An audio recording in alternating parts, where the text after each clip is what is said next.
Hello दोस्तों, मेरा नाम डिजिटल प्रसाद साहू है और आज मैं आप लोगों के लिए फिर से नई जानकारी से उपस्थित हुआ और क्या है महतारी वंदन योजना। तो महतारी वंदन योजना, इसका अंतिम तिथि 20 फरवरी 2024 को है और इसका ऑनलाइन प्रोसेस कैसे किया जाता है, किस वेबसाइट से किया जाता है, इसके बारे में आप लोगों को संपूर्ण जानकारी दूंगा। तो कृपया करके मेरे साथ इस वीडियो में आप लोग शुरू से अंतिम तक के आप लोग बने रहिए। तो महतारी वंदन योजना में 21 वर्ष से जो 60 वर्ष की महिलाएं हैं उनको प्रति माह सरकार 1,000 रुपये देगी। तो इसका ऑनलाइन फॉर्म कैसे भरा जाता है, इसको जानने के लिए आप लोग मेरे साथ इस वीडियो में बने। सर्वप्रथम आप लोगों को गूगल में जा करके इसका जो साइट है http://mahtarivandan.cgstate.government.in में आप लोगों को सर्च करना होगा। सर्च करते ही आप लोग इसके जो महतारी वंदन योजना का जो मुख्य पेज है उस पर आप लोग पहुंच जाएंगे। पहुंचने के पश्चात आप लोग इसमें देख सकते हैं कि महतारी वंदन योजना का बहुत सारा डिटेल इसमें दिया गया है।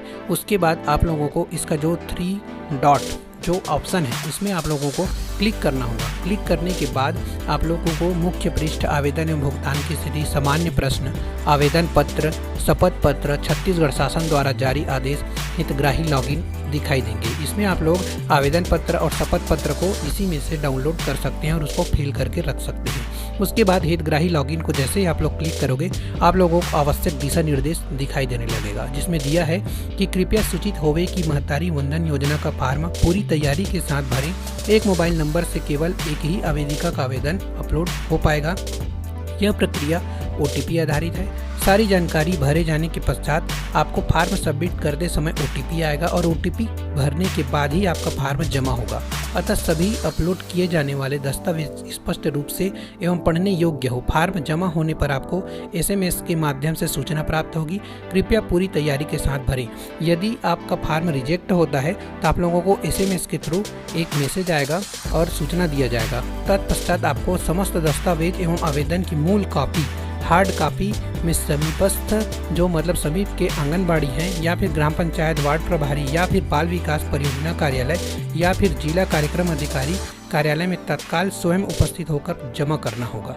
इसमें आप लोगों को मैं सहमति प्रदान करती हूँ। इसमें आप लोगों को मार्क करना पड़ेगा। इसके पश्चात जैसे ही आप लोग इसको मार्क करते हैं इसका नेक्स्ट पेज आप लोगों के सामने आ जाएगा, जिसमें जिस मोबाइल को आप लोगों को रजिस्टर्ड करना है उस मोबाइल नंबर को इसमें डालना होगा। डालने के पश्चात आप लोगों को नीचे में कैप्चा का स्थान दिखेगा, उसमें जो नंबर लिखा है उसको उस स्थान में डालना होगा। डालने के पश्चात आप लोगों को OTP भेजे में क्लिक करना होगा और जैसे ही आप लोग OTP भेजे में क्लिक करते हैं तो आपके नंबर पर एक OTP भेजा जाएगा। उस OTP को आप लोगों को इसमें OTP दर्ज करे के स्थान पर एंटर करना पड़ेगा। एंटर करने के बाद फिर से आप लोगों को कैप्चा डालना है। कैप्चा डालने के बाद सबमिट करें में आप लोगों को जैसे ही क्लिक कर दें नेक्स्ट हो जाएगा। इसमें आप लोगों को आवेदिका का प्रकार चुनना पड़ेगा, जैसे कि विवाहित, विधवा, प्रत्यक्षता, तलाकशुदा। इसमें से आवेदिका जो है उसको आप लोगों को सिलेक्ट करना पड़ेगा। सिलेक्ट करने के पश्चात आप लोगों को आवेदिका का नाम जैसे कि आधार कार्ड में लिखा है सेम वैसे ही आप लोगों को आवेदिका का नाम लिखना पड़ेगा। फिर नीचे आता है पति का नाम, तो पति का नाम भी जैसा है वैसे ही लिखना होगा। फिर आवेदिका के पिता का नाम, आवेदिका के पिता का नाम भी आप लोग लिख सकते हैं या फिर उसको छोड़ भी सकते हैं। फिर आवेदिका की जन्म तिथि, आवेदिका की जन्म तिथि को इसमें एंटर करना पड़ेगा। एंटर करने के पश्चात उसके सत्यापन हेतु जो संलग्न दस्तावेज का विवरण है उसको डालना है।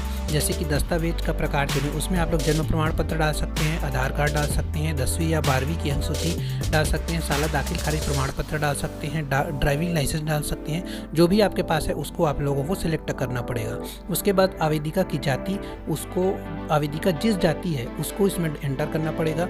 आवेदिका का वर्ग, यदि वह OBC, ST, SC, जनरल जिसमें भी वो आती है सिलेक्ट करना पड़ेगा। क्या आवेदिका विशेष पिछड़ी जनजाति के अंतर्गत आती है, यदि हाँ तो हाँ और नहीं तो नहीं, इसमें सेलेक्ट करना पड़ेगा। फिर आता है इसमें जिला का आप लोगों को सिलेक्ट करना पड़ेगा कि वो कौन से जिला के अंतर्गत आती है। जिस जिले के अंतर्गत वो आती है उस जिले को आप लोगों को सिलेक्ट करना है, जैसे कि कबीरधाम सिलेक्ट कर लिए। उसके बाद क्षेत्र में आप लोग यदि ग्रामीण से हैं तो ग्रामीण को, और शहरी रहते हैं शहरी से आप लोगों को सिलेक्ट करना पड़ेगा। उसके बाद ब्लॉक, तो ब्लॉक जो भी आपका ब्लॉक है उसको आप लोगों को सिलेक्ट करना पड़ेगा। उसके बाद परियोजना के अंडर में जिस परियोजना के अंतर्गत आप आते हैं उसमें आप लोगों को सिलेक्ट करना पड़ेगा। फिर उसके बाद आपका सेक्टर आएगा। सेक्टर में आप लोगों को उसमें भी चूज करना पड़ेगा किस सेक्टर के अंतर्गत आप लोग आते हैं, जैसे कि क्षीरपानी, कामटी, कुकदूर, मुनमुना, नेऊर, पोलमी। इसमें आप लोग जिस सेक्टर के अंतर्गत आते हैं उसको आप लोग सिलेक्ट कर सकते हैं। उसके बाद विभिन्न जो गांव है वो आएगा, उसमें आप लोग किस गांव के किस वार्ड से हैं उसको आप लोगों को सिलेक्ट करना पड़ेगा। इसके बाद आप लोगों को आंगनबाड़ी केंद्र का नाम, इसमें जो आंगनबाड़ी केंद्र आएगा उसको आप लोग सेलेक्ट कर लेंगे।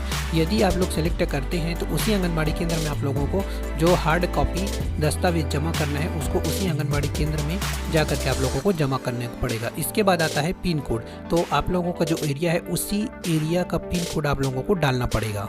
उसके बाद आता है आवेदिका का आधार नंबर, तो आप लोगों को आवेदिका का आधार नंबर डालना होगा।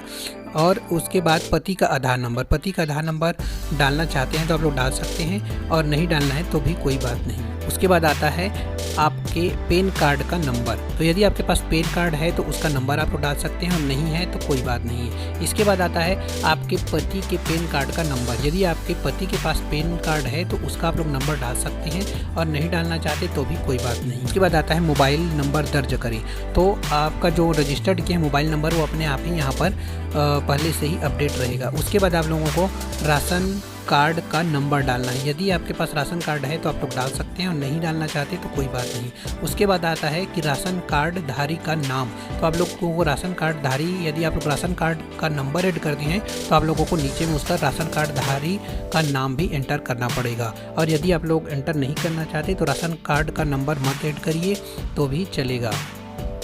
उसके बाद आता है हितग्राही के पात्र अपात्र की जानकारी। क्या आवेदिका के परिवार का कोई सदस्य भारत सरकार अथवा राज्य सरकार के शासकीय विभाग, उपक्रम, मंडल, स्थानीय निकाय में स्थायी अस्थायी संविदा पदों पर कार्यरत प्रथम वर्ग या द्वितीय वर्ग या तृतीय वर्ग के अधिकारी कर्मचारी हैं? यदि हाँ तो उसमें हाँ सेलेक्ट करिए, नहीं तो नहीं सेलेक्ट करिए। उसके बाद आता है क्या आवेदिका ऐसी पेंशन भोगी है जो मासिक पेंशन प्राप्त करती है, मतलब जो आवेदिका मासिक पेंशन प्राप्त करती है, तो यदि हाँ तो हाँ चुने और नहीं तो नहीं चुने। उसके बाद आता है क्या आवेदिका के परिवार का कोई भी सदस्य वर्तमान अथवा भूतपूर्व सांसद है या विधायक है, भारत सरकार अथवा राज्य सरकार के बोर्ड निगम मंडल के अध्यक्ष एवं उपाध्यक्ष हैं, तो यदि इसमें है तो हाँ चुनिए और नहीं तो नहीं चुनिए। उसके पश्चात आता है क्या आवेदिका स्वयं अथवा उसका परिवार आयकर दाता है।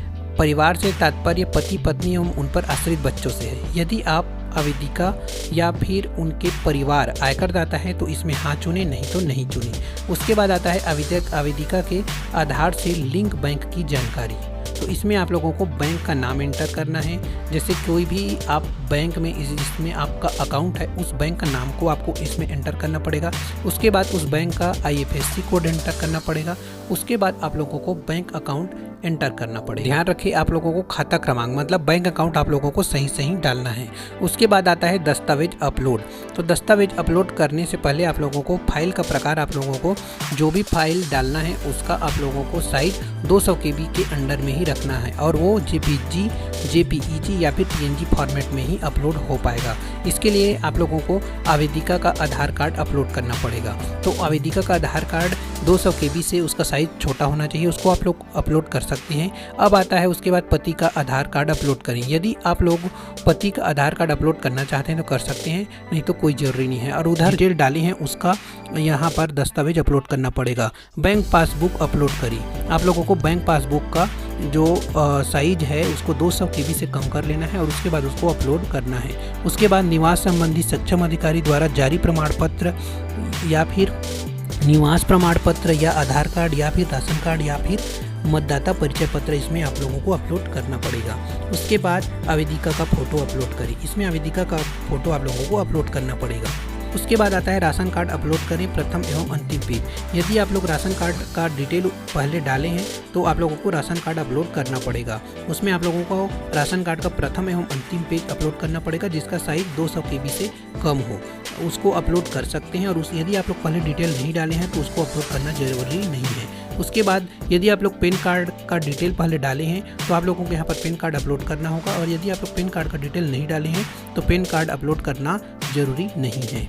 उसके पश्चात आता है पैन कार्ड अपलोड करें। यदि आप लोग पहले पैन कार्ड का डिटेल एंटर किए हैं तो आप लोगों को पैन कार्ड अपलोड करना पड़ेगा, और नहीं किए हैं तो कोई ज़रूरी नहीं है। उसके बाद पति का पैन कार्ड अपलोड करें। यदि आप इसके पहले ऊपर में दिए गए जानकारी में पति का पैन कार्ड का नंबर एंटर किए हैं तो यहाँ पर पति का पैन कार्ड अपलोड करना पड़ेगा, और यदि आप पहले पति का पैन कार्ड अपलोड या फिर उसका डिटेल एंटर नहीं किए हैं तो ये इसमें आप लोगों को पति का पैन कार्ड अपलोड करने की ज़रूरत नहीं है, तो भी चलेगा। विवाहित होने का प्रमाण पत्र अपलोड करें। यदि आपके पास मैरिज सर्टिफिकेट है तो उसको आप लोग अपलोड कर सकते हैं, और नहीं है तो कोई बात नहीं। इसके पश्चात आप लोग नीचे में देखेंगे कि नीचे में लिखा है कि मैं इस फॉर्म के साथ अपना आधार प्रस्तुत जमा कर रही हूँ और स्वेच्छा से महिला एवं बाल विकास विभाग को सहमति देती हूँ कि मेरे आधार विवरण का उपयोग मुझे प्रमाणित करने और महतारी मुंडन योजना का लाभ देने के लिए किया जा सकता है। इसमें आप लोगों को इसको टिक करना पड़ेगा और उसके पश्चात आप लोगों को इसमें नीचे में सबमिट करना पड़ेगा। सबमिट करते ही आप लोगों का फॉर्म सफलतापूर्वक पंजीकृत कर लिया जाएगा। ये हो गया महतारी वंदन योजना का ऑनलाइन फॉर्म कैसे भरा जाता है, इसकी जानकारी। और ऐसी ही जानकारी के लिए आप लोग मेरे चैनल को सब्सक्राइब करिए, मेरे वीडियो को लाइक करिए और इसमें कमेंट से करिए, उस वीडियो को शेयर करिए। आज के लिए बहुत बहुत धन्यवाद।